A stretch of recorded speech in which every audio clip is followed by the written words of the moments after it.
لازلنا ننعم بالحديث عن قول الله عز وجل فاذكروني أذكركم واشكروا لي ولا تكفرون. وتحدثنا في المرات الماضية عن قول الله فاذكروني أذكركم، واليوم إن شاء الله نكمل هذه الآية نأخذ من أنوارها واشكروا لي ولا تكفرون. Pada pertemuan yang lalu kita sudah membahas firman Allah Subhanahu wa taala, "Fadhkuruni adzkurkum", ingatlah aku niscaya aku akan ingat kalian, "Washkuru li wala takfurun". Nah, jadi yang sebelumnya baru sepenggal daripada ayat tersebut, "Fadhkuruni adzkurkum". Nah, pada saat ini kita akan membahas akhir daripada ayat ini, "Washkuru li wala takfurun", bersyukurlah kepadaku dan janganlah ingkar kepadaku. الشكر لا يقابله الكفر، الكفر يقابله إيمان. أقول يا فلان آمن ولا تكفر، ولا أقول له أشكر ولا تكفر. فلماذا هذه التذييل، هذا التذييل للآية يقابل الله عز وجل الشكر بالكفر رغم أنه لا يضاده؟ Jadi para jamaah sekalian, beliau menjelaskan bahwa syukur itu sebenarnya bukanlah kebalikan daripada kufur. Kalau kufur itu lawannya adalah iman. Lalu yang jadi pertanyaan adalah kenapa di dalam ayat ini ketika Allah Subhanahu wa taala memerintahkan bersyukur, tapi kok di sisi yang lain melarang untuk kufur. Jadi seakan-akan inilah sesuatu yang berlawanan seperti itu. كان من الممكن أن نقرأ بعيدا عن القرآن الكريم واشكروا لي ولا تنسوا مثلا، واشكروا لي ولا تجحدوا، واشكروا لي هذه النعم ولا تتركوني دون شكر. لكن واشكروا لي ولا تكفرون، لأن الكفر درجات. الكفر معناه التغطية. فلان هذا كافر بالله، أي يغطي إيمانه بالله، يغطي على الإيمان بالله. فلان هذا كافر بالملائكة، أي يغطي على الإيمان بالملائكة. وهنا نقول فلان هذا كافر بالنعمة، يغطي على النعمة، لا ينشرها، لا يتحدث عنها، لا يرد الجميل فيها. تفضل. Jadi di sini kata beliau, sebenarnya bisa saja barangkali mungkin dalam pikiran kita teksnya itu berbunyi seperti ini, bersyukurlah kepadaku, jangan lupa diri, jangan lalai, jangan mengingkari nikmat tersebut. Bisa saja kita berpikiran seperti itu. Tetapi yang perlu kita ketahui adalah bahwa kekufuran itu sendiri itu ada tingkatan-tingkatannya. Ketika seorang tidak percaya kepada Allah, maka dia adalah seorang kufur. Dia kufur menutup diri daripada keimanan. Namun ketika berbicara tentang nikmat, maka itu artinya adalah dia menutup diri dari pengakuan terhadap nikmat-nikmat tersebut. Dia tidak mengakui nikmat tersebut, dia tidak mau untuk menceritakan, mengungkapkan bahwa itu adalah nikmat pemberian dari Allah Subhanahu wa taala. فالكفر هنا ليس معناه خروج من الإسلام، وإنما معناه تغطية النعمة وعدم تذكرها وعدم القيام بما ينبغي على الإنسان فيها.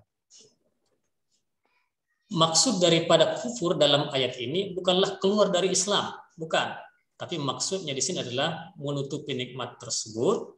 Dia memanfaatkan nikmat tersebut bukan untuk tujuannya sebagaimana yang disyariatkan. Jadi dia juga artinya tidak mau mengakui nikmat tersebut. ولهذا قريب من هذا المعنى قول الله عز وجل إن الإنسان لربه لكنود. هذا الكنود الذي يذكر البلاء والنقم وينسى النعم. عندما تأتيه بلية يعود يتذكرها ويحزن ويغضب، وعندما تأتيه النعمة وكأنها لم تأتي، لا يشكر الله عليها. هذا هو الكنود، قريب من معنى الكفور في الآية التي نقرأها. Jadi ini mirip-mirip seperti halnya yang difirmankan oleh Allah Subhanahu wa taala dalam surah Al-Adiyat, innal insana li rabbih lakanud. Sesungguhnya manusia itu benar-benar ingkar. Ingkar di sini adalah tidak mau bersyukur kepada Tuhannya, tidak mau mengakui bahwa itu adalah nikmat dari Allah Subhanahu wa taala. Dia menerima nikmat tersebut dengan secara jelas, tapi dia akan pura-pura tidak tahu bahwa itu adalah dari Allah Subhanahu wa taala. Bahkan menolaknya itu dari Allah. وتحدث ربنا سبحانه في موضع آخر عن مثل هذا الإنسان أيضا، وإن تعدوا نعمة الله لا تحصوها إن الإنسان لظلوم كفار. هذا الكفار هذا لا يذكر نعمة ربه عليه ولا يشكر ربه عليها، وإنما كأنها لم تكن، من كثرة ما عوده الله وعودنا لله الحمد والمنة، من كثرة ما عوده الله الخير لا يذكر الله أو يشكره، بل لا يتحدث عن هذا الخير أنه من عند الله سبحانه وتعالى. Dalam konteks ini ada juga ayat yang lain sebagaimana dalam firman Allah Subhanahu wa taala, "Wa in ta'uddu ni'matallahi la tuhsuha." Jika kalian menghitung-hitung nikmat Allah, kalian tidak akan sanggup untuk menghitungnya. Lalu kemudian di penghujung ayat ini Allah SWT menjelaskan bahwa manusia itu benar-benar sangat ingkar terhadap nikmat Allah Subhanahu wa taala. Jadi dia mendapatkan nikmat dari Allah, tetapi dia lupa diri bahwa Allah lah yang memberikan nikmat tersebut kepadanya. ولذا أنواع الشكر كثيرة جدا. أول شيء من الشكر أن نتحدث عن نعم الله علينا. الحمد لله أعطاني الله لسانا، أعطاني الله أذنا، أعطاني أبناء، أعطاني زوجة صالحة، أعطاني أبا وأما صالحين، أعطاني وجودا وتوفيقا في حلقات القرآن الكريم، أعطاني صحبة صالحة. فأول شيء في شكر الله على نعمه أعطاني مالا، أن أتحدث بهذه النعم وأنسب الفضل فيها لله. Jadi dari sini bisa juga kita pahami bahwa sesungguhnya syukur itu ada tingkatan-tingkatannya. Jadi, tingkatan pertama itu ketika kita mendapatkan nikmat dari Allah Subhanahu wa taala, kita membicarakannya kepada orang lain. Jadi misalkan alhamdulillah segala puji bagi Allah, Allah telah memberikan harta untukku, Allah telah memberikan anak-anak untukku atau istri yang soleh, dua orang tua yang baik, kemudian dan lain-lain sebagainya. Di sini kita mengakuinya sebagai nikmat pemberian dari Allah dan menisbahkannya kepada Allah Subhanahu wa taala. تدرون قارون لما أعطاه الله هل كان ممن قال الله فيهم اشكروا لي أم كان ممن قال الله فيهم ولا تكفرون؟ قارون هذا أعطي مفاتيحا كان الناس يحملونها بصعوبة، العصبة من الرجال يحملون المفاتيح بصعوبة، مفاتيح الخزائن ليس الخزائن، ومع ذلك لما أعطي هذه النعمة ما قال الحمد لله أعطاني الله أكرمني الله وسع الله عليه، وإنما قال إنما أوتيته على علم عندي، أنا تعبت وأنا اجتهدت وأنا اشتغلت وأنا وضعت في شركة والشركة كبرت ولم يذكر اسم الله تبارك وتعالى في هذا العطاء، والفضل كله من الله. فعندما فعل هذا أنكر نعمة الله أو كفر بنعمة الله، غطى نعم الله، غطى المنعم جل جلاله. قال الله فخسفنا به وبداره الأرض. Jadi tentunya kita masih ingat seorang yang bernama Qarun. Nah, jadi di sini kira-kira dia termasuk orang yang bersyukur atau kufur? Nah, dalam hal ini kan Qarun ini dulu diceritakan, ya ini disebutkan dalam Al-Quran bahwa dia ini adalah termasuk seorang manusia yang diberikan perbendaharaan bumi, artinya kekayaan yang melimpah, yang luar biasa, sehingga kunci-kuncinya pun berat untuk dibawa oleh orang yang sangat kuat, saking banyaknya kunci-kunci daripada harta yang ia miliki ini. Nah, dalam hal ini dia mengatakan, ini aku mendapatkan harta ini itu karena aku berusaha, karena aku sungguh-sungguh, karena aku bekerja keras, capek dan lain-lain sebagainya. Dan dia tidak mengakui itu sebagai nikmat pemberian dari Allah Subhanahu wa taala. Jadi dia di sini seakan-akan dia tutupi bahwa itu adalah anugerah dari Allah Subhanahu wa taala. Jadi di sini dalam kondisi tersebut maka dia pun dicap sebagai orang yang kufur, yang ingkar kepada Allah Subhanahu wa taala.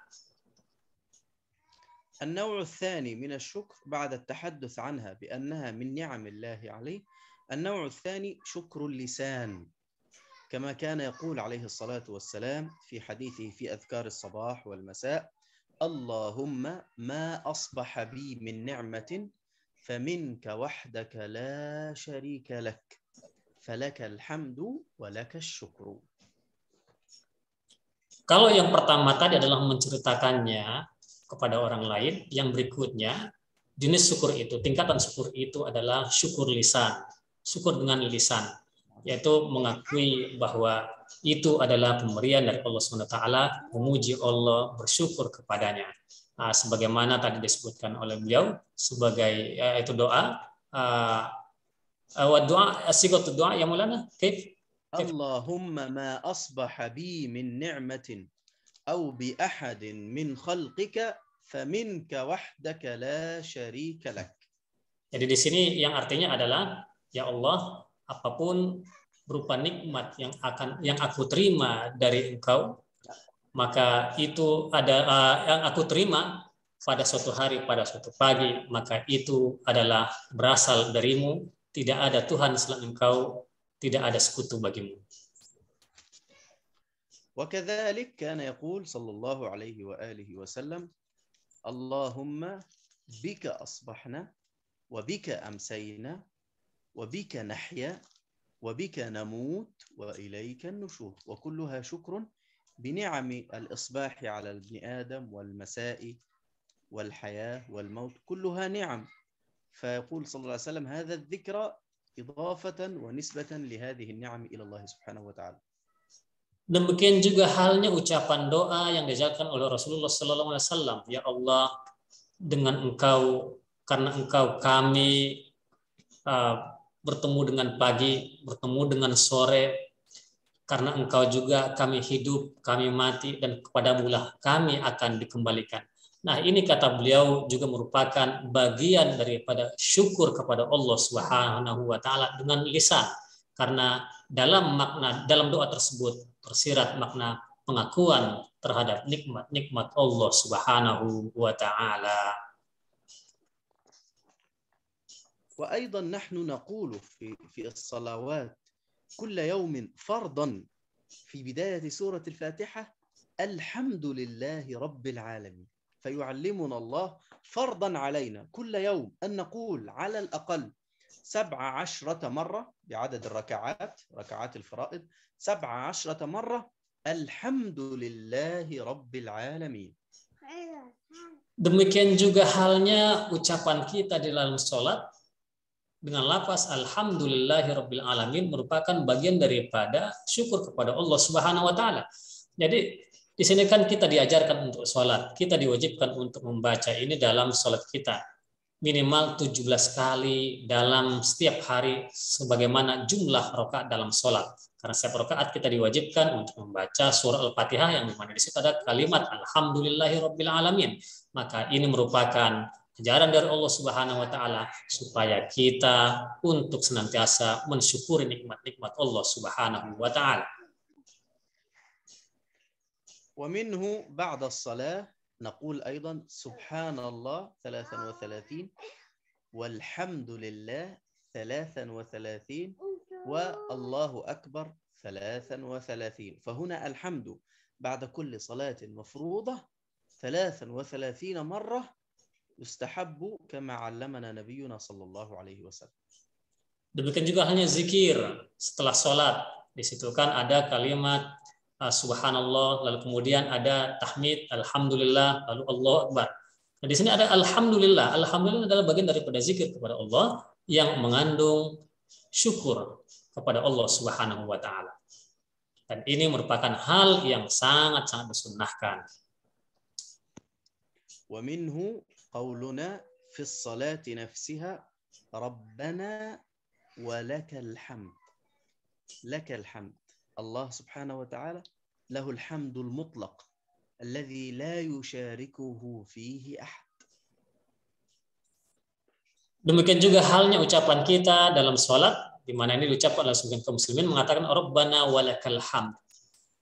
Ya Allah, pujian hanyalah milikmu. Di mana di sini disebutkan bahwa segala pujian pada hakikatnya adalah milik Allah semata. والإمام يقول سمع الله لمن حمده. سمع الله هنا ليس المقصود بها مجرد السمع، وإنما المقصود بها القبول. سمع الله لمن حمده أي تقبل الله سمعه وأجابه. تقبل الله من حمده. Di sini ketika dibacakan oleh imam sami'allahu liman hamidah, Allah mendengar orang yang memujinya. Sebenarnya ini kan secara bahasa, tetapi pada hakikatnya ini bukan hanya sekedar mendengar. Di sini ada makna lain, yaitu Allah mengijabah, mengabulkan orang-orang yang memujinya. الشكر ثناء على الله بالنعمة، والحمد ثناء على الله بالنعمة، لكن ما الفرق بينهما؟ Syukur itu adalah pujian kepada Allah atas nikmatnya. Demikian juga halnya pujian, yaitu alhamdu. Itu bagian daripada pujian kepada Allah Subhanahu wa taala atas nikmat-nikmatnya. Lalu yang menjadi pertanyaan, apa perbedaan antara alhamdu dan syukur? الشكر ثناء قليل، بمعنى أنا أقول الشكر لله أي على النعم التي استفدت بها من عند الله، فأشكر الله على ثيابي، وأشكر الله على نظري، وأشكر الله على صحبة الخير من حولي، وأشكر الله على الشمس لأني أستفيد بها. هذا هو الشكر. لكن الحمد أوسع، أنا أشكر الله على كل نعمة أنعم بها على كل خلق الله. أشكر الله على النعم التي أنعم بها على الحيوان، على الإنسان، على الجماد، على كل مخلوق، بل حتى على الملائكة. لذا يقول الله في بداية سورة الفاتحة الحمد لله، ولا يقول الشكر لله، لأن الشكر ما أثني به على الله في نعمة وصل خيرها إلي، لكن الحمد ما أثني به على الله في كل نعمة أنعم بها على أي مخلوق خلقه منذ بدء الخليقة وإلى قيام الساعة وإلى ما بعد قيام الساعة. Perbedaan antara syukur dan alhamdu atau pujian tersebut adalah bahwa kalau kata syukur itu ruang lingkupnya lebih kecil daripada alhamdu, pujian kepada Allah Subhanahu wa taala. Jadi kalau syukur itu biasanya itu berkenaan dengan nikmat-nikmat Allah yang langsung kita terima. Ketika kita mendapatkan nikmat dari Allah, kita mengatakan segala puji bagi Allah. Jadi saya bersyukur kepada Allah, berterima kasih kepada Allah Subhanahu wa taala. Jadi ini lebih sempit. Adapun dalam hal alhamdu, segala puji bagi Allah, maka itu ruang lingkupnya lebih luas. Alhamdu itu bukan hanya mencakup terhadap nikmat-nikmat yang kita terima secara khusus, tapi juga atas segala hal yang ada di jagat raya ini. Apakah ia berkaitan dengan kita langsung atau tidak? Artinya segala sesuatu yang berkaitan dengan nikmat-nikmat anugerah-anugerah Allah Subhanahu wa taala. وهنا هذا جانب يسير من شكر اللسان، وإن شاء الله المرة القادمة نكمل أيضا جانبا من شكر اللسان ونضيف عليها شكر الجوارح بإذن الله، ونترك مجالا للأسئلة الآن. Jadi di sini Syekh mengatakan dalam saat ini mengingat waktu yang sangat terbatas, kita cukupkan dulu sampai di sini pembahasan kita tentang syukur dengan lisan ini. Insya Allah akan kita lanjutkan pada pertemuan yang akan datang, pembahasan tentang syukur dengan lisan dan juga syukur dengan anggota tubuh. Jadi sekarang ini kita akan mempersilahkan kepada para jamaah jika ada yang ingin bertanya bisa disampaikan kepada beliau atau mungkin barangkali diserahkan dulu kepada MC kita. Syukran kasiran ala ma ballaghta lana ya Syekh. Sekarang kita berikan waktu untuk bertanya bagi yang ingin bertanya. Boleh di share di kolom chat ya pertanyaannya atau langsung.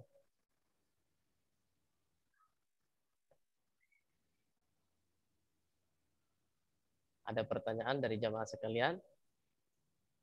Silakan ditulis di kolom chat.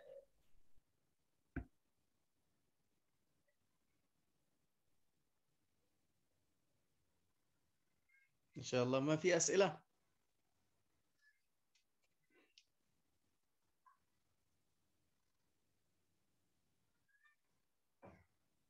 في سؤال يا مولانا.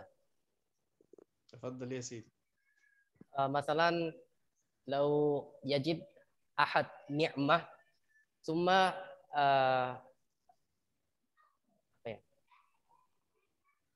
يتحدث تفخر عن هذه النعمة هل يسمى شكرا أو لا؟ هذه مشكلة يا سيدي. تسأل سؤال بالأندونيسي كي يسمعوا أم فهموا خلاص؟ مثلا يعني أحد أنا فهمت يتحدث عن هذه النعمة بالتفخر هل يسمى ذلك شكرا أو لا؟ أنا فهمت سؤالك الكريم. أنا أقصد أنك تقول السؤال بالأندونيسية كي يفهم الناس السؤال. Sudah saya terjemahkan. Baik, mungkin saya coba terjemahkan. Jadi pertanyaannya adalah kalau ada seorang yang berbicara tentang nikmat Allah SWT, membicarakan kepada orang lain, tapi maksudnya adalah untuk pamer atau membangga-banggakan nikmat tersebut kepada orang lain. Apakah itu bagian daripada syukur? Tafadhal ya Maulana. Barakallahu fikum. Al-fakhru yufsidul amal. فأنا إن قلت عندي كذا وكذا وكذا تفاخرا لا هذا يفسد عملي وربما يضيع علي النعمة. أنا أقول وأما بنعمة ربك فحدث. هذا لابد من ذكر اسم الله المعطي المنعم المتفضل في عند الحديث عن النعمة. أنا أقول والله من فضل الله علي أن أكرمني بأب صالح علمني القرآن الكريم. من فضل الله هكذا. هذا يكون شكر لله تبارك وتعالى وذكر وثناء على الله.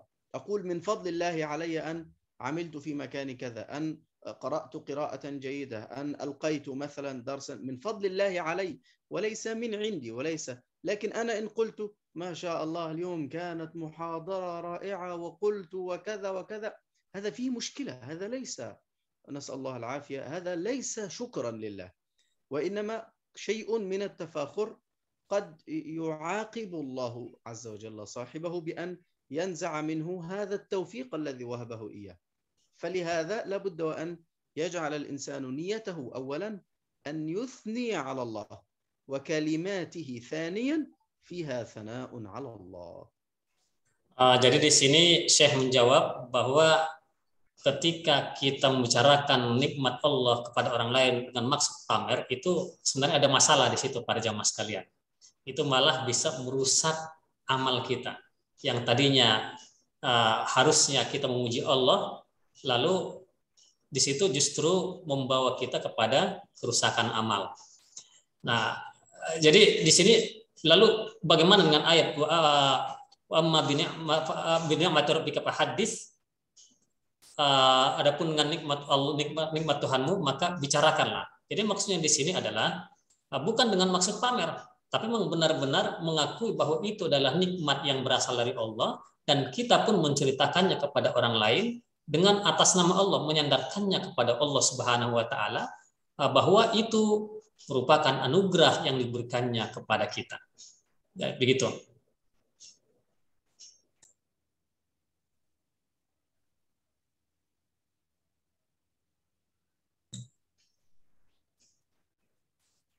Ada lagi yang mau bertanya?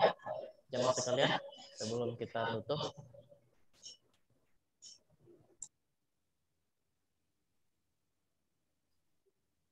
Baik, karena nggak ada yang mau bertanya, barangkali kita tutup ya pertemuan kita malam ini dengan bacaan Alhamdulillahirabbil alamin dan diiringi doa kafaratul majlis. Subhanakallahumma bihamdika nashhadu an la ilaha illa anta nastaghfiruka wa natubu ilaik. Wa syukran katsiran wa jazakumullahu khairal jazaa ala Syekh Abdus Sami' ala ma ablaghta lana minal mau'izah al-hasanah. Kemudian juga kepada seluruh jamaah yang senantiasa istiqomah dan juga mudah-mudahan diberikan Allah Subhanahu wa taala kesehatan. Amin amin ya rabbal alamin. Wassalamualaikum warahmatullahi wabarakatuh. Waalaikumsalam warahmatullahi wabarakatuh.